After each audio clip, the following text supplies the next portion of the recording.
Bienvenue à l'Église Connexion. Si c'est votre première fois, on est très très content de vous avoir parmi nous aujourd'hui. Aujourd'hui, on fait une pause dans notre série sur l'Évangile de Luc parce que cette opportunité était juste trop formidable pour qu'on la rate. Il y a 500 ans, ce mardi qui vient, Martin Luther a cloué ses 95 thèses à la porte de l'église à Wittenberg en Allemagne. Et ainsi, il a commencé une réaction en chaîne qui deviendrait la réforme protestante. La question centrale de la réforme était autour de comment nous sommes sauvés et de qui a l'autorité pour nous déclarer sauvés, pour nous dire que nous sommes bel et bien sauvés. Et donc, ce qu'on va faire aujourd'hui, on va voir juste un petit peu rapidement la situation théologique au XVIe siècle pour qu'on voit un petit peu pourquoi c'était important que les choses se passent ainsi. Et puis après, on va s'étaler un peu plus sur la théologie biblique, le retour en quelque sorte à la théologie biblique qui en a découlé. Donc la situation au XVIe siècle, en tout cas théologiquement, c'était que l'Église catholique, disait que tout le monde est né dans le péché. Donc jusque-là, ça va. On est d'accord? Puis, quand on est encore bébé, on doit se faire baptiser. Et son baptême enlève le péché original. Donc juste pour clarifier, le péché, c'est bien notre rébellion contre Dieu. Donc on est né avec une sorte d'inclinaison vers la rébellion contre Dieu. On se fait baptiser quand on est bébé. Ce baptême enlève notre péché. Pour que voilà, maintenant nous sommes chrétiens, entre guillemets, nous appartenons au peuple de Dieu. Le problème, c'est que quand on pêche de nouveau, après son baptême, on est de nouveau condamné. Donc si on meurt, on va en enfer. Et donc du coup, qu'est-ce qu'on fait? On va au prêtre pour confesser ses péchés. Et le prêtre peut donner l'absolution. C'est-à-dire que le prêtre peut dire en gros, puisque je te pardonne de ton péché, puisque je te déclare pardonné, Dieu doit aussi te pardonner. Si je te pardonne, c'est que Dieu te pardonne aussi. Mais il y a un mais encore. Tu dois quand même payer pour ce que tu as fait, pour le péché que tu as commis. Et donc le prêtre t'ordonne, après t'avoir donné l'absolution, il t'ordonne à faire ce qu'on appelle une pénitence. Pour un petit péché, une petite pénitence, genre on doit dire quelques phrases clés, faire quelque chose de gentil pour quelqu'un d'autre, je généralise. Si c'est un gros péché, on doit faire une grosse pénitence, faire un pèlerinage quelque part, dans un lieu important, ou alors payer une grosse somme d'argent. Mais quand même, la pénitence probablement ne suffit pas. Alors, ils étaient assez honnêtes pour dire que voilà, la pénitence que je te donne, ça ferait pas tout à fait l'affaire. Quand tu meurs, tu auras sûrement quand même quelques péchés qui restent encore sur tes épaules, qui restent encore à payer, à effacer de ton carnet de notes en quelque sorte. Et donc, quand tu meurs, plutôt que d'aller au paradis, tu vas au purgatoire. Alors, le purgatoire, c'est un lieu entre deux lieux. C'est pas du tout biblique, d'ailleurs. Je présente juste la pensée de l'époque. Le purgatoire, c'est un lieu entre deux lieux où tu es puni pour les péchés qui restent sur toi, afin de purger ce péché pour que tu puisses être pur et entrer au paradis. Okay, donc c'est grosso modo ça qu'on pensait à l'époque. Et c'est là qu'on arrive à la vente des indulgences. Le gros scandale. En gros, l'Église a commencé à vendre des certificats aux gens. Tu payais l'Église, ils te donnaient un certificat qui te permettait de diminuer le temps que tu devras passer au purgatoire. C'est chouette, hein? Si on est riche, on peut passer directement au paradis. Si on est moins riche, désolé, il va falloir passer un peu plus de temps à payer pour ce que tu as fait. Les 95 thèses de Martin Luther étaient une protestation contre ces ventes d'indulgence en particulier. Ces thèses n'adressaient pas tous les problèmes de la doctrine catholique. Luther lui-même, d'ailleurs, disait ne pas vraiment comprendre l'Évangile jusqu'à un an plus tard, un an après qu'il a cloué ses thèses à la porte de l'Église. Mais c'était quand même cet acte de clouer ses thèses à la porte de cette église à Wittenberg, c'était l'étincelle qui a allumé le feu. en quelque sorte. La réaction de l'Église à ces thèses a accéléré la pensée de Luther et a commencé à ouvrir ses yeux sur les plus grands problèmes qu'il y avait dans l'Église. Et alors que Luther réalisait petit à petit ce que l'Évangile disait vraiment, la même chose se passait ailleurs. Suite au débat entre lui et l'Église, et en fait on a pu savoir un peu plus ce qui se passait parce que Luther profitait bien de l'invention de l'imprimerie. Alors que Luther réalisait ces choses petit à petit et débattait ces choses petit à petit avec l'Église catholique, d'autres gens le faisaient ailleurs. Quelques années plus tard, Jean Calvin, en français, amen, a commencé à mener sa propre lutte contre les enseignements et les pratiques malsaines de l'Église catholique avec d'autres. La grande idée derrière tout cela, c'est que l'Église catholique, pour maintenir leur pouvoir sur les masses, avait tordu le message de l'Évangile en se positionnant elle-même comme ayant la même autorité que la Bible. Et quand on a ce type d'autorité, quand on déclare que nous avons la même autorité que Dieu, nous pouvons dire des choses qui s'ajoutent à la parole de Dieu ou qui sont même contraires à la parole de Dieu et nos paroles font autorité. Quand on a ce type d'autorité, eh bien, on peut dire aux gens, faites comme nous voulons, faites comme nous vous disons, sinon vous n'êtes pas sauvés et vous irez en enfer. C'est problématique. C'est assez problématique, non seulement parce qu'aucun être humain ne devrait pouvoir avoir décidé quelque chose comme ça pour un autre être humain, mais de manière plus fondamentale, si c'est l'Église qui décide qui est sauvé, et si leur décision dépend des bonnes œuvres que je fais ou que je ne fais pas, ou alors l'argent que je leur paye ou que je leur paye pas, alors comment est-ce que c'est possible d'avoir l'assurance que je suis sauvé? Comment est-ce possible d'être sûr à n'importe quel moment de ma vie que mon salut existe, que si je meurs, je suis vraiment à Dieu et je serai avec lui. Comment être sûr et avoir l'assurance de mon salut? Dans l'état des choses à l'époque, c'était impossible. C'était impossible. Et donc la réforme protestante était une lutte pour rendre cette assurance aux chrétiens.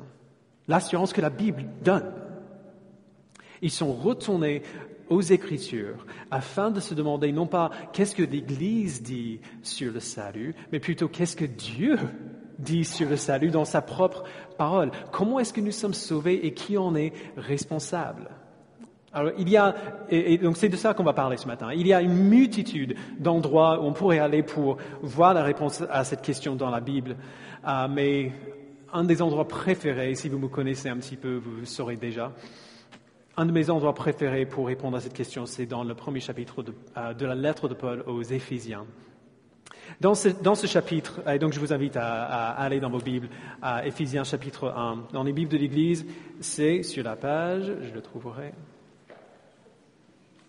c'est sur la page 766 dans les Bibles de l'Église, les Bibles blanches qui sont sur les chaises. D'ailleurs, si vous n'avez pas de Bible à la maison, je vous invite à trouver une de ces Bibles blanches et la piquer. La ramener chez vous, c'est notre cadeau à vous ce matin, on est ravis de vous la donner. Dans ce premier chapitre de cette lettre, Paul donne une réponse assez exhaustive sur la question de notre salut et il commence au tout début.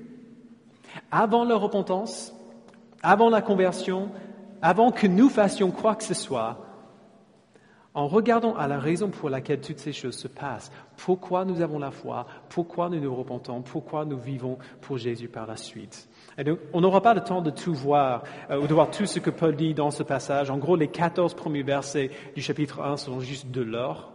Et donc, du coup, comme on n'a pas assez de temps, j'aimerais juste revisiter le tout début. C'est quelque chose qu'on a vu ensemble d'ailleurs il y a quelques années. Et donc pour certains d'entre vous qui êtes là depuis le début, il y a des choses ici qui vont être un peu familières pour vous. Et on verra, j'espère, pourquoi ce début.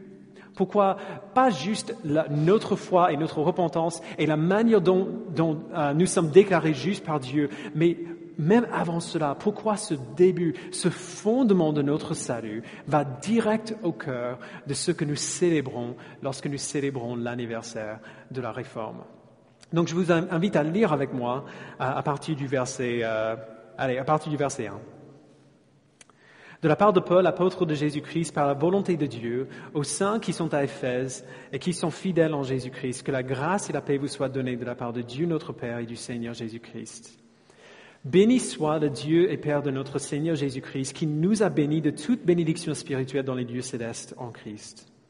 En lui, Dieu nous a choisis avant la création du monde pour que nous soyons saints et sans défaut devant lui. Dans son amour, il nous a prédestinés à être ses enfants adoptifs par Jésus-Christ. C'est ce qu'il a voulu dans sa bienveillance pour que nous célébrions la gloire de sa grâce dont il nous a comblés dans le bien-aimé. Alors, on va simplement faire le tour de ces versets-là pour voir le début, comment ça marche et pourquoi ça marche comme ça. Et la première chose qu'on voit dans ce passage, c'est que Dieu nous a choisis. Donc ces versets contiennent deux mots qui rendent les gens très mal à l'aise. Choisi et prédestiné. Je me rappelle de la première fois, je racontais même ce matin à quelqu'un, je me rappelle de la première fois où j'ai écouté un enseignement clair sur ce sujet. En l'occurrence, cette fois-là, c'était sur Romains chapitre 9, donc encore plus blanc. J'écoutais sur mon lecteur MP3, je faisais du repassage en même temps. Et au fur et à mesure que ça avançait, je commençais à passer le fer de plus en plus lentement. Comme ça, il y avait une chemise qui était super bien repassée à la fin. À un moment donné, j'ai posé le fer, je me suis assis sur le lit et je suis resté là presque 3 heures. À faire comme ça. Parce que je n'avais pas grandi dans un milieu où on enseignait ça. Et au moment... à partir du moment où j'ai posé le fer et je me suis assis, à partir de ce moment-là et jusqu'à une semaine plus tard, j'étais très, très, très mal. J'étais très mal. Ce qui me gênait, c'était que le prédicateur disait que contrairement à ce que j'avais entendu toute ma vie avant, c'était que dans le grec original, le mot traduit par choisi veut dire choisi. Et le mot traduit par prédestiné ici veut dire prédestiné. Et il avait raison. Il ne faut pas avoir peur de ces mots. Paul dit, verset 4, « En lui, donc en Christ, Dieu nous a choisis avant la création du monde pour que nous soyons saints et sans défaut devant lui. Dans son amour, il nous a prédestinés à être ses enfants adoptifs par Jésus-Christ. » Alors, qu'est-ce que ça veut dire? Ça veut dire ce que ça veut dire. Qu'avant de créer le monde, Dieu a choisi qui lui appartiendrait et qui se tournerait vers lui avec foi. Le terme théologique pour ce choix que Dieu a fait avant la création du monde, c'est l'élection. La Bible parle souvent de Dieu qui élit ceux qui auraient la foi en lui et parle des chrétiens comme étant des élus. On voit ça partout dans le Nouveau Testament. Une manière très commune de parler des chrétiens, d'appeler les chrétiens, c'est les élus. Autrement dit, ce n'est pas l'Église qui décide qui peut aller au paradis. Cette décision appartient à Dieu et à Dieu seul. Lui seul a l'autorité de dire quelque chose comme ça. Et ce passage, c'est loin d'être le seul endroit dans la Bible où on voit ça. Déjà, dès l'Ancien Testament, le peuple d'Israël était appelé un peuple choisi. Dieu a choisi cette nation de toutes les nations du monde pour être son peuple à lui, un peuple qui lui appartiendrait et qui serait en quelque sorte ses représentants sur terre. Dans 1 Pierre chapitre 2, verset 9, Pierre dit la même chose concernant l'Église, en appelant l'Église un peuple choisi. Dans l'évangile de Jean, chapitre 10, verset 25, Jésus lui-même répond aux gens qui ne croient pas en lui en disant, donc je vais le mettre sur l'écran, « Les œuvres que je fais au nom de mon Père témoignent en ma faveur, mais vous ne croyez pas parce que vous ne faites pas partie de mes brebis. Mes brebis écoutent ma voix, je les connais et elles me suivent. » Et dans Actes chapitre 13, verset 48, on voit cette idée se réaliser en pratique. Paul et Barnabas partagent l'évangile avec les non-juifs à Antioche. Et Luc nous dit, donc au verset 48, les non-juifs se réjouissaient en entendant cela. Ils célébraient la parole du Seigneur et tous ceux qui étaient destinés à la vie éternelle crurent. Il y a des centaines d'autres exemples. Alors, si vous êtes comme moi, et vous n'avez pas grandi en entendant ces choses-là, vous commencez maintenant à vous sentir un peu mal à l'aise. Parce qu'une la question naturelle à ce moment, c'est pourquoi moi? Du coup, si Dieu a vraiment fait ça, pourquoi est-ce qu'il m'a sauvé et pas mon grand-père? à moi par exemple, qui est décédé il y a quelques années. C'est certainement pas parce que je suis meilleur que lui. Si c'est bien Dieu qui choisit qui seront ses enfants, sur quoi est-ce qu'il base ce choix? Est-ce qu'il base ce choix sur les bonnes choses qu'il sait que je vais faire dans ma vie, comme une sorte de récompense proactive avant les faits? Dans Romains 9, Paul nous rappelle que Dieu a déjà dit dans sa parole pourquoi il fait les choix qu'il fait. Dès le livre de l'Exode, il le dit. Donc Romains 9, verset 15. En effet, Dieu dit à Moïse, « Je ferai grâce à qui je ferai grâce, et j'aurai compassion de qui je veux avoir compassion. Ainsi donc, cela ne dépend ni de la volonté, ni des efforts de l'homme, mais de Dieu qui fait grâce. » Autrement dit, Dieu fait grâce à qui il fait grâce, précisément pour que son choix ne dépende pas de ce que nous faisons, de ce que nous ferons un jour, mais uniquement de sa volonté mystérieuse. Et c'est bien un mystère. Paul anticipe la question qu'on va poser dans Romains 9 quand on écoute ces choses-là et on va dire à un moment donné, mais alors du coup, si c'est lui qui choisit, pourquoi est-ce qu'il trouve des fautes en nous encore? Parce que qui peut résister à sa volonté? Et la réponse de Paul est juste géniale, c'est pas une réponse du tout. Sa réponse c'est, qui es-tu pour même poser cette question? Qui es-tu pour contester avec Dieu?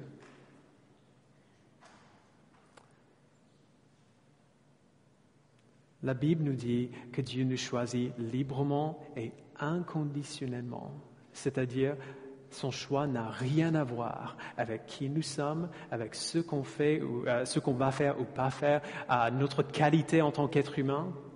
Son choix reste à lui et il ne s'explique pas parce que c'est Dieu. Et il n'a pas besoin de s'expliquer. Il a fait afin que dans toutes choses, c'est lui qui reçoive la gloire. Et peu importe à quel point on voit cette vérité dans la Bible, et une fois qu'on le voit dans un endroit, on la voit partout. Mais peu importe combien on voit ça dans la Bible, on a du mal quand même à l'avaler. On ne veut pas que Dieu ait ce type de contrôle. On veut imaginer que c'est nous qui avons le contrôle de notre vie, qu'en fin de compte, ce qui nous sommes et qui nous sommes dépend de nous. Mais je peux vous témoigner que si au début cette vérité m'a rendu mal à l'aise, aujourd'hui, c'est la vérité qui m'est la plus précieuse. C'est cette vérité qui me permet de dormir, qui fait que je n'ai pas des insomnies en réfléchissant sur cette question tout le temps, qui me permet de vivre ma vie sans inquiétude constante. Parce que si ce n'est pas vrai et ça dépend de moi, alors je sais que je suis fichu d'avance. Tous les jours, je fais des choses qui enlèveraient mon salut de ma part. Et si j'oublie un jour de demander pardon à Dieu, alors on ne sait jamais ce qu'il va faire. Si ça dépend de moi, je suis perdu. Et je le sais très bien. C'est cette vérité qui me permet de dormir. C'est une vérité merveilleuse pour nous. Alors pourquoi? Mon père a toujours été assez sentimental autour de Noël. Et j'ai déjà raconté cette histoire plusieurs fois, donc désolé si vous l'avez déjà entendue. Tous les ans, il planifiait le jour de Noël de manière méticuleuse. On devait se réveiller, il n'avait pas besoin de faire quoi que ce soit pour là, on était des gamins, on se réveillait à 4 heures du matin, le jour de Noël. On devait à un certain moment lire l'histoire de Noël, pendant lequel moi et mes frères restaient là tranquillement comme des petits anges à écouter avec émerveillement l'histoire de Jésus, l'histoire de sa naissance. Puis on devait avoir un grand petit-déj américain que ma mère aurait cuisiné avec beaucoup d'amour et beaucoup de soin. Après, on ouvrait des cadeaux, tranquillement, une personne à la fois, sagement. Après, on s'habillait, on allait au ciné l'après-midi, c'était notre truc. Et puis on retournait prendre le dîner ensemble, encore très content d'être là, les uns avec les autres en famille. Mon père avait cette idée parfaite de comment ça devait se passer. Et ça ne se passait jamais comme ça. Jamais. Mes frères et moi, on se réveillait tout excités, encore à 4 heures du matin, donc on manquait de sommeil. On se plaignait pendant toute l'histoire de Noël parce que tout ce qu'on voulait, c'était manger pour pouvoir ouvrir les cadeaux, parce qu'on savait qu'on ne pouvait pas ouvrir avant d'avoir mangé. Ma mère mettait 1h30 à s'habiller, après s'être levée à 10 heures, quand même, elle mettait 1h30 à s'habiller avant de commencer à préparer le petit-déj. Alors, on était impatients et affamés. On ouvrait des cadeaux comme des piranhas qui se battaient pour avoir une grenouille. Genre, c'était la folie totale. On était toujours en retard pour le film parce qu'on n'arrivait pas à s'habiller correctement. Bref, c'était le chaos total. Alors, j'exagère un peu. C'était des journées formidables pour moi, même si maintenant que j'ai un petit enfant, j'imagine que c'était un peu moins drôle pour mes parents. Mais ces journées ne se passaient jamais comme mon père avait prévu, avait pensé dans sa tête. Alors, voici la beauté de la souveraineté de Dieu sur le salut. Mon père faisait tout ce qu'il pouvait pour rendre notre Noël parfait, mais il y avait 1 million d'éléments qu'il ne pouvait pas contrôler. Il pouvait faire tout ce qu'il voulait faire, tout ce qu'il pouvait faire pour s'assurer que ça se passe bien. Il y a quand même une tonne de choses qu'il n'arrivait pas à contrôler. Ça n'arrive jamais à Dieu. Ça n'arrive jamais à Dieu. Quand Dieu fait un plan et travaille pour ce plan, il ne lui manque jamais le pouvoir pour l'accomplir. Quand Dieu fait un plan, il le réalise toujours, parce qu'il peut. Comme je dis avant, la question principale ici n'est pas vraiment la question de la prédestination en soi. La question, c'est la question d'assurance. Comment est-ce que nous pouvons être sûrs que nous sommes sauvés? La Bible ne nous enseigne pas ces doctrines pour nous embêter avec des questions philosophiques sur le libre arbitre. La Bible nous dit ces choses pour que nous soyons sûrs, pour que nous ayons l'assurance que nous sommes sauvés, pour que ceux qui sont sauvés puissent être sûrs qu'ils sont sauvés, parce que notre salut ne dépend pas de manière ultime de nous, mais de Dieu seul, qui est toujours capable d'accomplir ses plans. Alors nous sommes bénis en Christ, et la première manière dont nous sommes bénis en Christ, c'est que nous sommes prédestinés en lui depuis avant la création du monde, mais pas juste pour le paradis, pas juste pour le salut. Dieu a choisi de nous sauver, il a envoyé son Fils pour obtenir ce salut pour nous, et il a obtenu ce salut pour nous, comme on a vu tout à l'heure dans 1 Jean. Mais Paul dit que le but de notre élection est beaucoup plus profond que cela, que simplement le paradis. Il mentionne 3 choses en particulier dans ces versets auxquels il nous a prédestinés. Et la première, c'est la sainteté. Regardez ce que dit Paul au verset 4. En Christ, Dieu nous a choisis avant la création du monde pour que nous soyons saints et sans défaut devant lui. Ce mot « saint » ici veut dire sans défaut moral, moralement parfait, moralement juste. Tout ce que j'ai dit avant concernant la prédestination s'applique non seulement au salut, mais aussi à la sanctification, c'est-à-dire ce processus de devenir de plus en plus comme Jésus-Christ, de devenir de plus en plus moralement juste. Quand Dieu a un plan, et quand il paye le prix pour ce plan, il ne lui manque jamais le pouvoir de réaliser ce plan. Le plan de Dieu, c'est de nous sauver, et il nous sauve pour nous rendre saints. Et donc, nous serons saints. Nous serons saints. Nous serons comme Jésus-Christ. Ça va arriver. Les croyants souffrent souvent d'une sorte de fatalisme qui dit que je ne pourrai jamais faire ce que Dieu m'appelle à faire. Je ne pourrai jamais être ce que Dieu m'appelle à être. Il y a beaucoup de commandements dans la Bible, et la raison pour laquelle ils sont tellement difficiles pour nous, tellement dévastateurs pour nous, c'est qu'il ne s'agit pas d'une liste de choses à faire ou à ne pas faire. On pourrait faire ça, à la limite. Les autres religions nous donnent des comportements qui sont à accepter ou à rejeter. Elles nous disent ce qu'il faut faire, ce qu'il ne faut pas faire. Mais les commandements de la Bible, comme Jésus les a donnés, visent plus profond. Ils visent le cœur. Il vise nos amours, nos désirs. Dieu ne dit pas « Marie, ne trompez pas vos femmes ». Il dit « Marie, aimez vos femmes comme Christ a aimé l'Église ». Il ne dit pas seulement « ne tuez pas », il dit « aimez vos ennemis ». Aimez vos ennemis. Alors ces changements de cœur vont bel et bien changer nos comportements. Si on aime notre femme comme Christ a aimé l'Église, on ne va pas la tromper, on va être fidèle à notre femme. Si on aime nos ennemis, on ne va pas tuer nos ennemis. Mais souvent, on imagine que si on change son comportement, nos cœurs vont être changés par la suite, alors que c'est complètement l'inverse. Si nous voulons que notre changement de comportement ait un sens, il faut que ça vienne d'un cœur qui est changé. Et le problème, c'est que personne ne peut changer son propre cœur. Il n'y a personne qui a ce pouvoir. Personne ne peut décider de vouloir autre chose qu'il veut. Que ce qu'il veut. Et personne ne peut décider d'aimer quelque chose qu'il n'aime pas. On ne peut pas se rendre saint. On a besoin que Dieu nous rende saints. Et la bonne nouvelle que Paul nous donne ici, c'est que Dieu a choisi de nous rendre saints. Donc, Dieu nous a choisis avant la création du monde pour que nous soyons saints et sans défaut devant lui.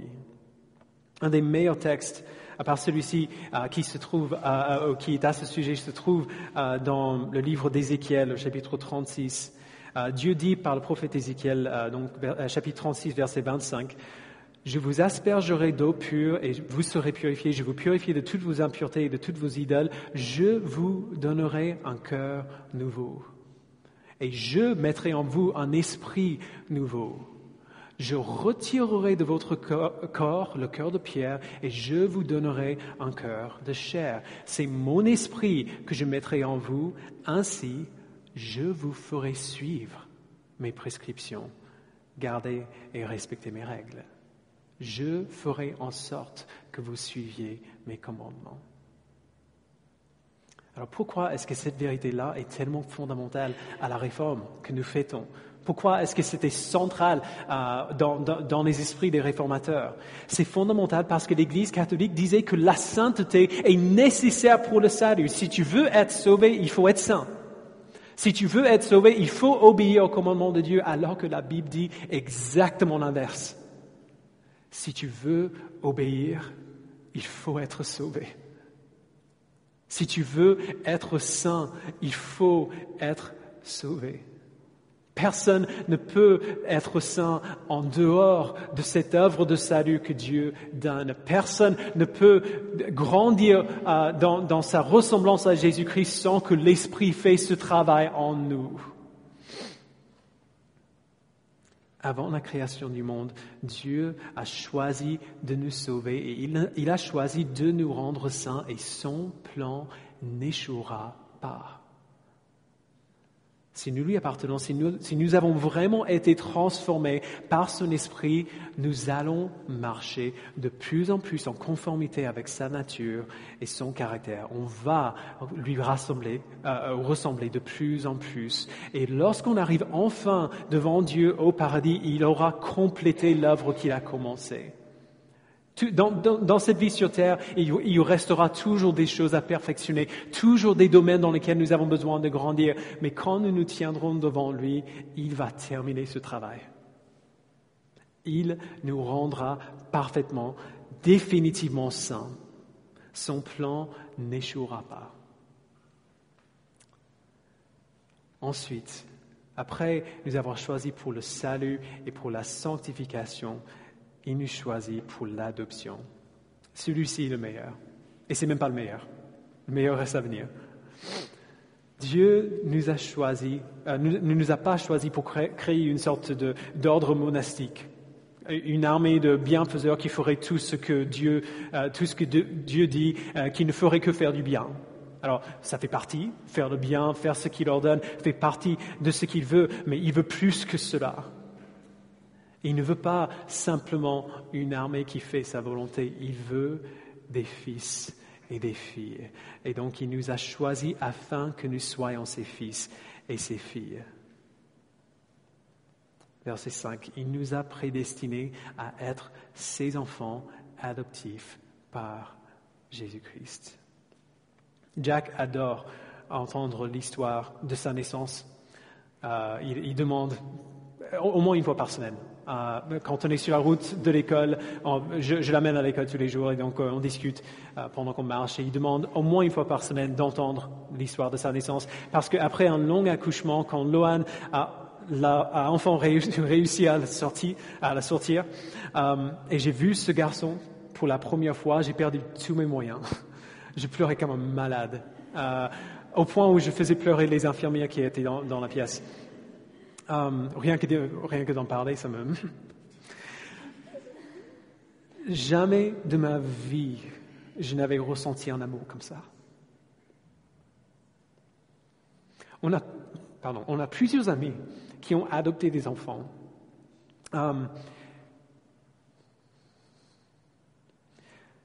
Et j'ai beaucoup discuté de ce sujet avec eux. Et voici ce que je sais. Je sais que si Jack n'était pas mon fils biologique, si je ne le regardais pas et voyais ma tête, s'il n'était pas mon fils biologique, mais si on l'avait plutôt sorti d'une situation horrible pour l'adopter, mon amour pour lui ne serait pas moins grand pour cela. Mon amour pour lui serait exactement le même, parce qu'il serait toujours le mien.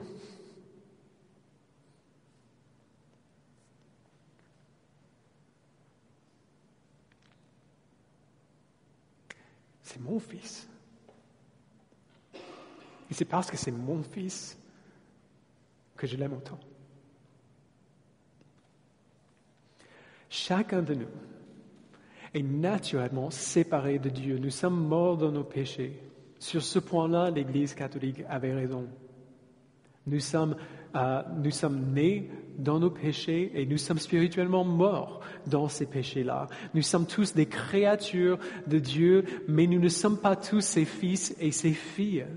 Nous sommes nés en séparation à lui, à cause de notre rébellion, condamnés par sa justice.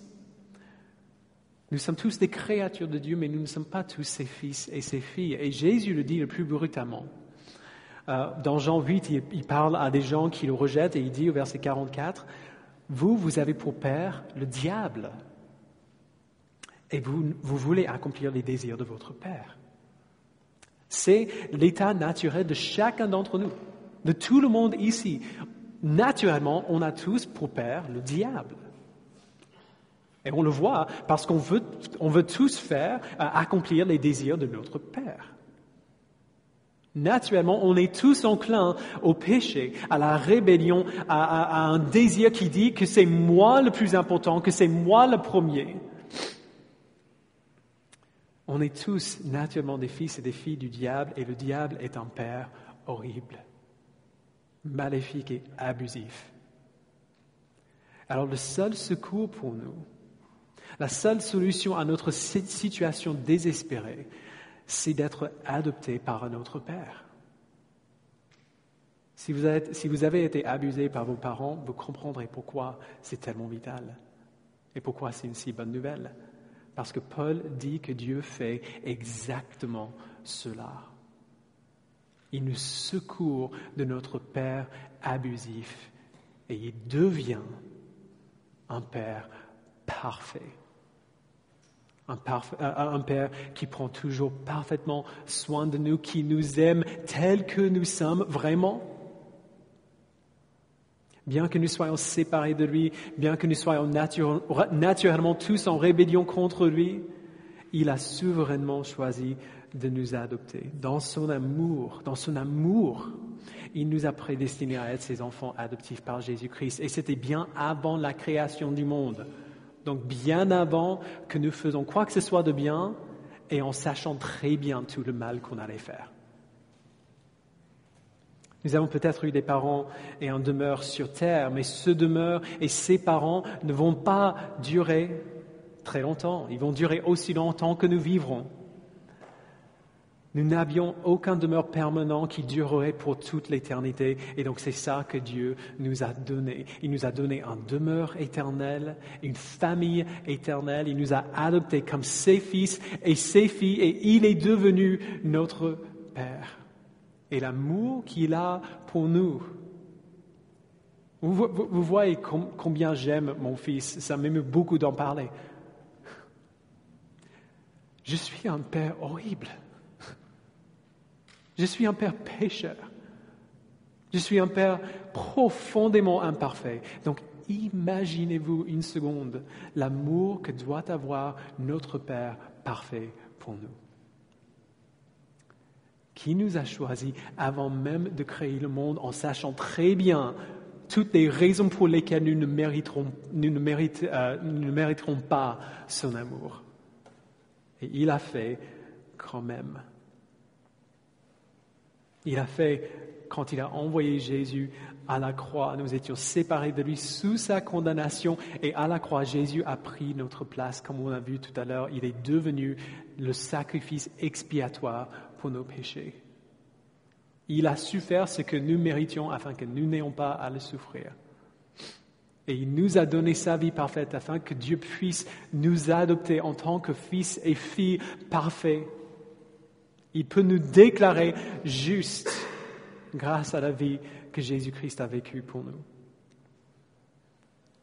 Jésus a payé le prix de notre adoption et il l'a fait parce qu'il avait déjà prévu de le faire. Avant que le monde soit créé, la croix était déjà en vue. Il faut le savoir, frères et sœurs, si tu es chrétien aujourd'hui, ce n'est pas un accident. Et Dieu ne regrette pas de t'avoir sauvé. Il savait très bien qui tu serais. Et avant même de créer le monde, en sachant très bien qui tu serais, il a dit quand même, celui-là c'est à moi. Celle-là, elle est à moi. C'est mon fils, c'est ma fille.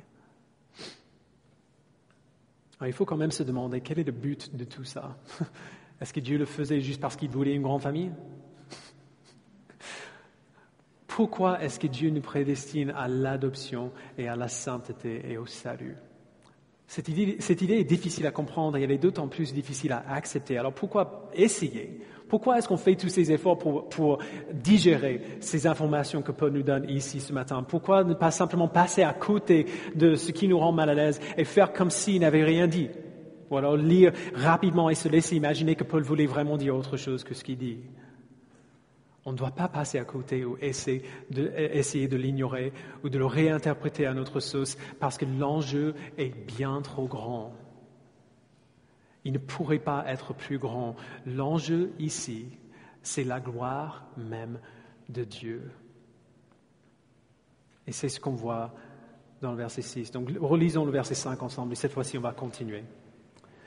Dans son amour, il nous a prédestinés à être ses enfants adoptifs par Jésus-Christ. C'est ce qu'il a voulu dans sa bienveillance. Pourquoi? Pour que nous célébrions la gloire de sa grâce, dont il nous a comblés dans le bien-aimé. La raison pour laquelle Dieu nous prédestine à l'adoption, à la sainteté, au salut, c'est pour que personne ne puisse dire « Dieu m'a adopté, Dieu m'a sauvé parce que j'ai fait le bon choix. Parce qu'il m'a dit ce que je devais faire et je l'ai fait. » Dieu nous a prédestinés à l'adoption et à la sainteté pour que nous célébrions la gloire de sa grâce. C'est-à-dire afin que nous puissions nous souvenir de notre salut et affirmer que nous n'y avons rien ajouté. Je n'avais rien entre les mains.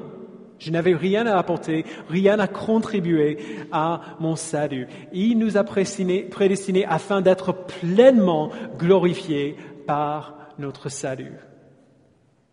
Parce qu'il n'y a rien de plus glorieux que la vérité qu'avant que le monde existe, avant de créer le monde, Dieu a déjà décidé de sauver un peuple et qu'il a accompli le salut de ce peuple. Que Dieu avait déjà fait un plan et il a accompli bel et bien ce plan. Ce n'est pas un accident qu'un des 5 slogans, entre guillemets, de la réforme protestante, c'est Soli Deo Gloria. À Dieu soit la gloire, à Dieu seul soit la gloire, à la gloire de Dieu seul. Une chose que j'aime dans ce texte et dans les versets qui suivent, c'est que dans les premiers 14 versets de la lettre de Paul aux Éphésiens, dans les 14 premiers versets de ce livre, nous ne faisons rien. Je ne sais pas si vous avez déjà remarqué, faites le tour des versets 1 jusqu'au verset 14 de la lettre de Paul, du premier chapitre de cette lettre, nous ne faisons rien. On est complètement passif dans ce processus. Tout est l'œuvre de Dieu. C'est Dieu qui nous bénit, c'est Dieu qui nous adopte, c'est Dieu qui nous rend saints, c'est Dieu qui nous rachète, c'est Dieu qui nous pardonne, c'est lui qui révèle le mystère de sa volonté, c'est lui qui nous fait héritiers avec Christ, c'est lui qui nous scelle de son Esprit Saint. Il est la raison pour laquelle nous sommes sauvés et donc lui seul en reçoit la gloire. Paul pèse très bien ces mots. Il dit ce qu'il dit, de la manière dont il dit, afin qu'on comprenne parfaitement bien que lorsque nous pensons à notre salut, nous ne devons jamais imaginer que notre salut est à nous parce que nous avons fait quelque chose de bien, parce que nous avons fait le bon choix.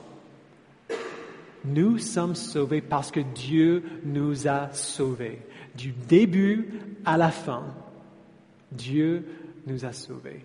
Et donc, lui seul reçoit la gloire de notre salut. Il n'y a même pas une toute petite partie qui nous est réservée. Et c'est une très bonne nouvelle, parce que nous avons été créés pour rendre toute la gloire à Dieu.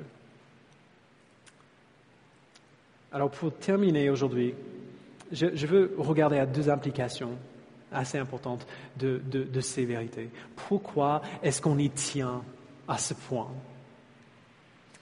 Premièrement, on y tient, pour une raison que j'ai déjà donnée, parce que nous savons, par ces vérités, que les plans de Dieu se réaliseront. Mon père était pasteur de jeunes pendant la plupart de ma vie. Il était mon pasteur de jeunes, en fait, et c'était un bon pasteur de jeunes. Il y a quelques années, donc j'étais déjà adulte, il m'a raconté l'histoire d'un ado dans son premier groupe de jeunes. Moi, j'étais enfant encore, donc je ne me souvenais pas de lui. Il m'a demandé, est-ce que tu te souviens de Greg, un tel? Je dis non. Greg avait rencontré Jésus dans son groupe de jeunes quand on était encore dans le Michigan, dans le nord des États-Unis. C'était pas un garçon parfait, mais il aimait le Seigneur, il faisait tous ses efforts pour le suivre. Et après notre déménagement à l'Oklahoma, quand j'avais 6 ans, Greg était sur un scooter et un camion qui le doublait l'a frappé derrière la tête, il n'avait pas un casque, avec son rétroviseur. Il a eu un traumatisme crânien très, très grave qui l'a fait perdre tout son fonctionnement conscient. Il était dans un coma pendant longtemps et une fois qu'il s'est réveillé du coma, il était parti. Il ne pouvait pas marcher, il ne pouvait pas parler, il n'avait aucun souvenir, l'amnésie totale, il ne savait pas quoi que ce soit. Il devait tout recommencer à partir de 0, comme s'il venait de naître. Alors voici une question épineuse. Qu'est-ce qui se passe pour un chrétien dans cette situation? Lorsqu'il oublie la foi qu'il avait avant? Lorsqu'il n'a aucun souvenir de Jésus-Christ ni de l'avoir connu? Est-ce qu'il est encore chrétien à ce moment-là, si lui n'a pas le souvenir de sa foi? Et si aujourd'hui, de manière active, il ne vit pas pour Jésus? Eh bien, on peut en parler dans des termes théoriques autant qu'on veut, mais voici ce qui s'est passé avec Greg. Alors qu'il réapprenait tout, et donc ça a pris des années, une dizaine d'années plus tard, quelqu'un a partagé l'évangile avec lui. Sa famille était chrétienne, et une fois qu'il a appris à comprendre et à parler, il a réappris à faire tout ça, à un moment ou à un autre, quelqu'un a partagé l'évangile avec lui encore. Et il a été bouleversé par la grâce de Dieu encore. Et il a rencontré Jésus encore, comme si c'était la première fois. Alors bien sûr, au moins en ce qui concerne Dieu, ce n'était pas du tout la première fois. Cet accident qui a effacé toute sa mémoire, tous ses souvenirs, n'avait strictement rien changé. Il avait prévu de sauver Greg avant de créer le monde et il l'a fait. Un traumatisme crânien et la perte de la mémoire ne pouvaient rien faire contre le plan de Dieu. Alors, si tu es disciple de Jésus-Christ ce matin, si tu es né de nouveau, il faut savoir que tu es né de nouveau parce que Dieu a choisi de te faire naître de nouveau. Tu es né de nouveau parce que Dieu a choisi que tu serais à lui et les plans de Dieu n'échouent jamais. Il n'y a rien que tu peux faire pour mettre un obstacle au plan de Dieu. Ces plans n'échouent jamais. Je dirais autrement, le fait que Dieu nous prédestine à être saints ne veut pas dire que tout est sur lui et que nous n'avons rien à faire. Ça veut dire que nos efforts à être saints vont réussir. Ils vont réussir. Nous pouvons le faire. Nous pouvons le faire parce que Dieu a décidé qu'on pouvait le faire. Dieu a décidé qu'on le ferait. Alors si tu doutes de ta capacité à lui obéir, parce que finalement, la question n'est même pas ce qui est venu avant, mais ce qui viendra après. Est-ce que j'arriverai à persévérer dans la foi? Est-ce que je pourrai continuer à vivre cette vie et à obéir à Dieu en sachant très bien tous les défauts horribles de mon caractère? Si tu doutes de ta capacité à lui obéir, si tu regardes aux jours, aux semaines et aux mois passés et tu ne vois qu'échec après échec après échec, alors souviens-toi de ton élection. Souviens-toi que ce n'est pas toi qui décides de si tu vas réussir à persévérer ou non. Souviens-toi que Dieu t'a prédestiné à être saint et donc continue. Il a dit que tu serais saint, alors sois saint. Il a dit que tu pourrais vivre pour lui, alors vis pour lui. Cours vers lui, vers le Père qui t'aime et qui t'a adopté et qui ne regrette pas t'avoir sauvé, qui savait très bien toutes les galères que tu aurais avant de décider. Celui-là avant de t'avoir créé, il a déjà décidé de te sauver en sachant très bien. Alors cours vers lui, tombe à genoux en repentance à lui, puis relève-toi et confirme ton élection par ton obéissance. Ces plans se réalisent toujours. Ceux qui sauvent, ils sauvent pour de bon. Il nous rend saints et il fera que nous persévérions jusqu'à la fin.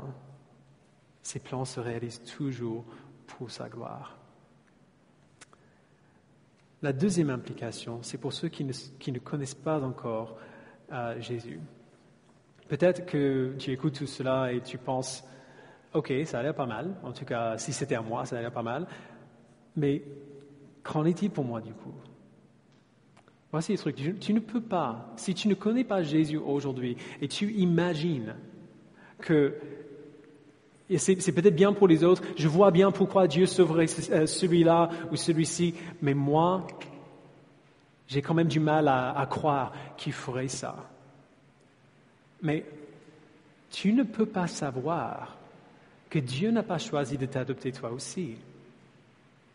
Ce que nous savons de ce texte, c'est que personne n'est au-delà de la puissance de Dieu pour sauver. Pourquoi? Parce que c'est Dieu qui décide de qui il va sauver et c'est Dieu qui a le pouvoir de réaliser ce qu'il décide. Tu ne peux pas savoir que Dieu n'a pas choisi de t'adopter. Chaque personne que Dieu a sauvée, chaque personne qui connaît Jésus, qui a la foi en lui, a été à un moment ou à un autre exactement dans le même cas de figure que toi.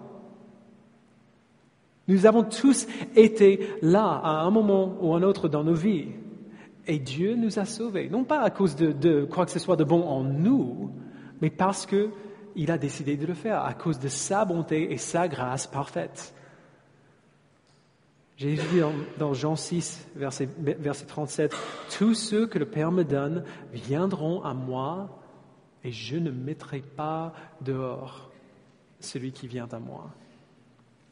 La merveilleuse nouvelle de l'Évangile, c'est que si Dieu choisit d'adopter quelqu'un, il met en eux le désir d'être adopté et aussi la foi pour y croire. Et c'est cette foi-là qui nous rend justes, qui fait que nous soyons déclarés justes devant Dieu.